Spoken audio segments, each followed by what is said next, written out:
এই বাড়ির কেউই প্রকৃতপক্ষে জমিদার ছিলেন না। বাঙালিতে ২ নম্বরে খুব উস্তাদ। এই পাট ব্যবসা করলো যে দেখা গেল যে পাট যখন নাকি ব্যান্ডেল করতো, বিটলের ইটা দিত বা মাটি দিত, তারপর উপর দিয়ে পাট দিয়ে আবার ব্যারেল করে দিত। সতুবাবু টান করে ধুয়ে এইভাবে আসিল, পিঠের থেকে খালি ফানা ফানা করে কুবাইছে। কঞ্জুস নাম্বার 1, 2 এনেছি সূর্যের হাসি, তারপর হাকিব পল। সিনেমার কাজে ছিল একটা হচ্ছে শিকারী, সব্যসাচী, তারপর বাংলাদেশের নায়ক রানিং নায়ক শাকিব খান, এরা আসছিল এইখানে। এই হলো সত্যবাবুর সমাধিস্থল, যাকে দাহনা করে সমাধি করা হয়েছিল। আসসালামু আলাইকুম প্রিয় দর্শক, আবারও নতুন একটি ভিডিওতে আপনাদেরকে স্বাগত। আজ চলে এসেছি মানিকগঞ্জের বেতিলা গ্রামের জমিদার বাড়িতে। বাংলার বুকে অসংখ্য জমিদার বাড়ি এরকম লুকিয়ে রয়েছে। কিছু জমিদার বাড়ি ইতিহাসের পাতায় অমর হয়ে রয়, আর কিছু জমিদার বাড়ির ইতিহাস সময়ের স্রোতে হারিয়ে যায়। বেতিলা গ্রামের এই স্থাপনাটিও তেমনই একটি রহস্যময় নিদর্শন। লোকমুখে প্রচলিত বেতিলা জমিদার বাড়ি নামে এটি পরিচিত, কিন্তু আদৌ কি এটি কোনো জমিদারের বাড়ি ছিল, নাকি ইতিহাসের কোনো ভুল ব্যাখ্যা আজও বয়ে বেড়াচ্ছে এই নিদর্শন? আজ আমরা এই বেতিলা জমিদার বাড়ির আদ্যপান্ত জানার চেষ্টা করব।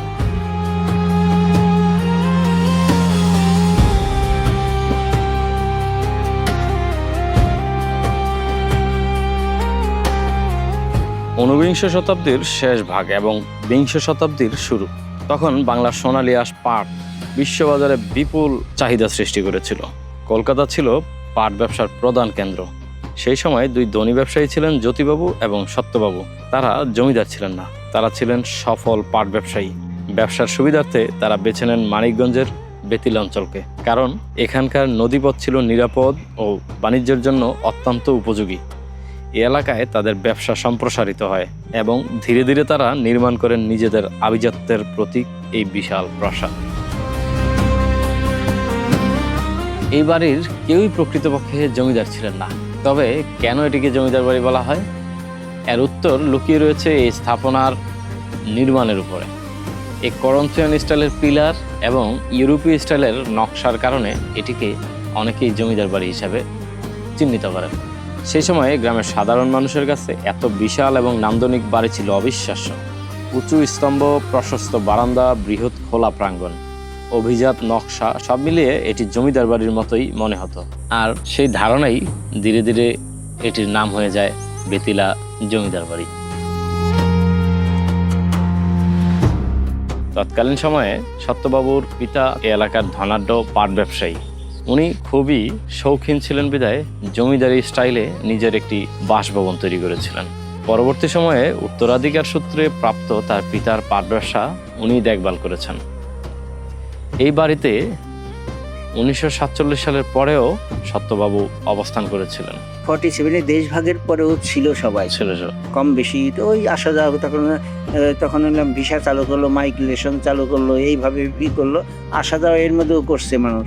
কিন্তু যখন নাকি ওই যে 54-এ যখন নাকি জমিদারি গেল, তখন একবারে তারা রাতের অন্ধকারে তেরে গেল সব, না এখানে থাকা যাবে না, এখানে আর আমাদের করবে, থাকা যাবে না বলতে ওইটাই যে আমরা যেরকম পাবলিকের উপরে স্টিম রুলার চালাইছি, এখন তো আমাদের সেই জমিদারি প্রথা আর নাই, এখন তো আমাদের উপর স্টিম রুলার চলে।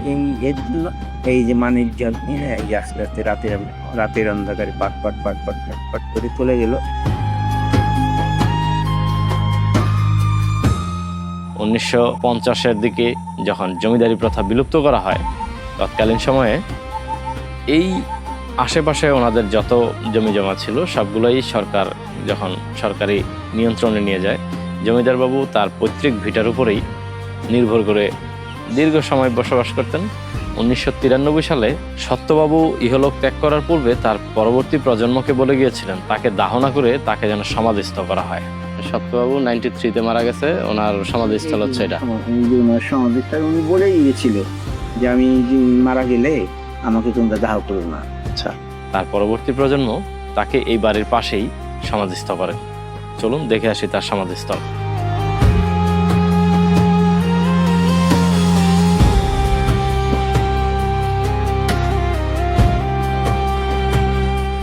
এই হলো সত্যবাবুর সমাধিস্থল।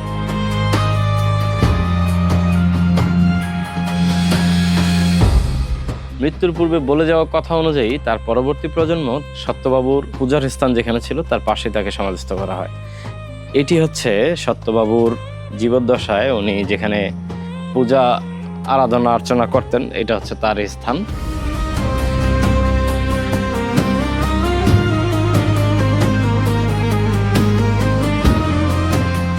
সত্যবাবুর তার 5 ছেলে, তার 5 ছেলের মধ্যে 3 ছেলের কাছ থেকে চলচ্চিত্র নির্মাতা শমী কায়সার এই বাড়িটি ক্রয় করে নেন। আর এক পুত্র মারা গিয়েছেন, অন্য পুত্র ওপার বাংলায়। এই বাড়িটি সত্যবাবুর পরবর্তী প্রজন্ম থেকে শমী কায়সার যখন কিনে নিয়েছেন তখনকার সময়ে সর্বসাধারণের প্রবেশে সীমিত করা হয়েছে। এখন এই বাড়িতে একটি ছোট পরিবার বসবাস করে একটি রুমে।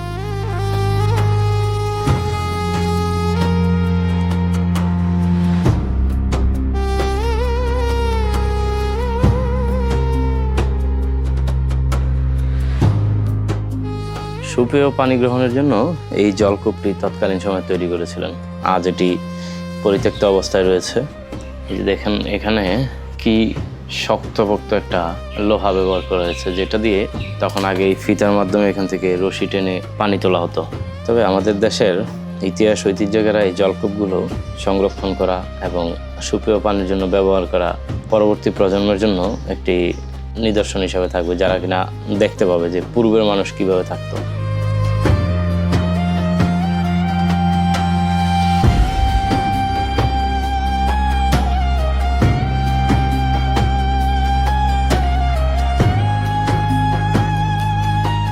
দর্শক, এই স্থানটি একটি পূজার স্থান, সত্যবাবুর বাড়ির তারই ভাইয়ের পূজার স্থান।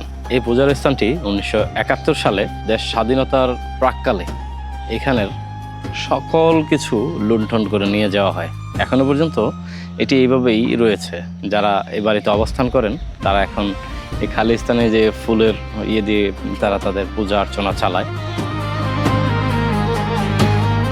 ছোটবাবু ছিলাম বডি ফিল্টার, আচ্ছা আচ্ছা। আর শৌখিন প্রিয় ছিল।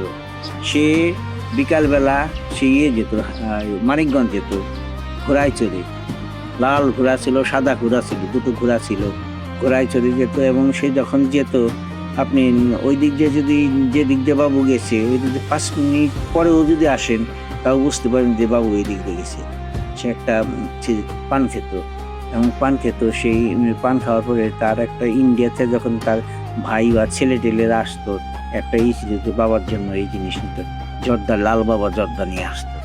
হ্যাঁ, যেটা যে জর্দাটা ওই সময় খুব ফেমাস ছিল, লাল বাবা। লাল বাবা খেয়ে যে এদিক দিয়ে গেলে আপনি বুঝতে পারবেন যে এদিক দিয়ে পান খেয়ে একদম চলে গেছে। ছোটবাবু সেইটা খেত।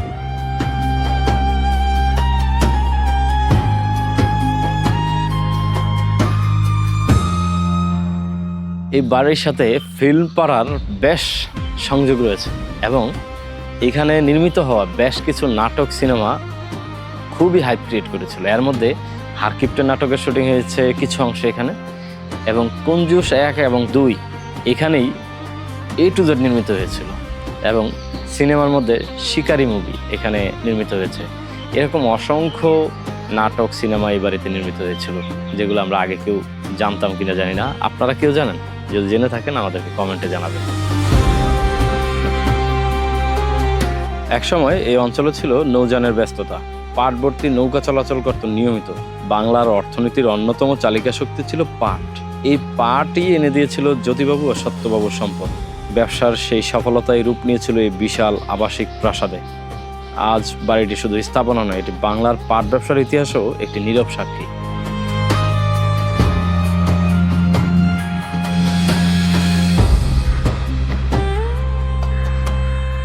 প্রিয় দর্শক, বেতিলা জমিদার বাড়িতে আজকের মতো আমাদের অন্বেষণ এটুকুই।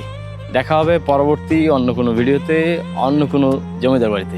সেই পর্যন্ত সকলে সুস্থ থাকুন, ভালো থাকুন, আমাদের সাথেই থাকুন। আসসালামু আলাইকুম।